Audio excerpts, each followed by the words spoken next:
የጀሃነም ሰዎች መቼም ጀነት አያገኙም ወይስ አላህ ይምራቸዋል? ግለጽልኝ በአላህ ትላለች።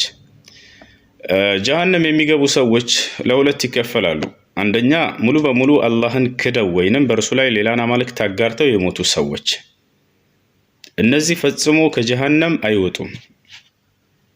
ለጀሃነም ውስጥ ለዘላለም ዘውታሪዎች ናቸው። አላህ ሱብሓነሁ ወተዓላ ፈጽሞ ምህረትም አያደርግላቸውም።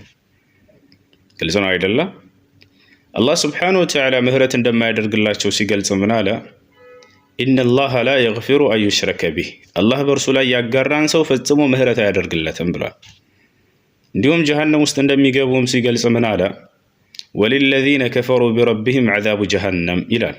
ለእነዚህ አምላካቸውን አላህን ለካዱ ሰዎች የጀሃነም ቅጣት ተዘጋጅቶላቸዋል ይላል። እንዲሁም በእርሷ ውስጥ ዘውታሪዎች እንደሆኑ ፈጽሞ ሊወጡ እንደማይችሉ ሲገልጽ ምን አለ? ኢነ ለዚነ ከፈሩ ሚን አህሊል ኪታቢ ወልሙሽሪኪነ ፊ ናሪ ጀሃነም ኻሊዲነ ፊሃ ኡላኢከ ሁም ሸሩል በሪያ ይላል።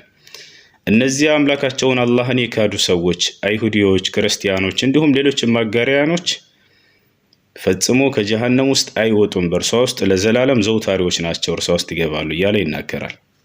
ግልጽ ነው አይደለ? ሌላኞቹ ደግሞ ምን አይነት ናቸው? ሁለተኛዎቹ ሙስሊሞች ናቸው። በአላህ ብቻ ያምናሉ፣ እርሱም በብቸኝነት ይገዛሉ፣ በእርሱ ላይ ፈጽሞ አይጋሩ፣ ይሰግዳሉ፣ ይጾማሉ፣ ሁሉ አላህን ያዘዛቸውን ሁሉ ይፈጽማሉ። ነገር ግን ኃጢአቶችን ሰርተዋል። በእነዚያ በኃጢአታቸው ምክንያት ጀሃነም የሚገቡ ይኖራሉ። ግልጽ ነው አይደለም? ነገር ግን እነዚህ ለዘላለም ጀሃነም ውስጥ አይዘወትሩ። በኃጢአታቸው ልክ ተቀጥተው ወደ ጀነት ይመለሳሉ። ወደ ጀነት ይመለሳሉ። ጀሃነም ውስጥ የሚዘወትሩት እርሱን ክደው በነበር፣ ከእርሱ ውጭ ሌላን አማልክት አምልከው በነበር የዛኔ ነው።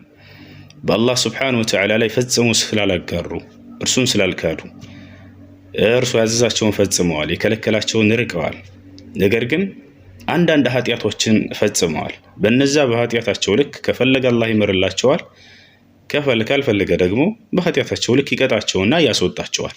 ፈጽሞ ግን ጀሃነም ውስጥ አይዘወትሩም፣ ወደ ጀነት ይመለሳሉ መጨረሻው ነው። ምክንያቱም ሙስሊሞች ናቸውና መሰረታቸው። ይህን ይመስላል። አላህ ከክህደት ይጠብቀን፣ በእርሱ ላይ አምነን በእስልምና ላይ ጸንተን የምንሞት ያድርገን። አምላካችን አላህ ወላ ተሞቱና ኢላ ወአንቱም ሙስሊሙን ብሎናል።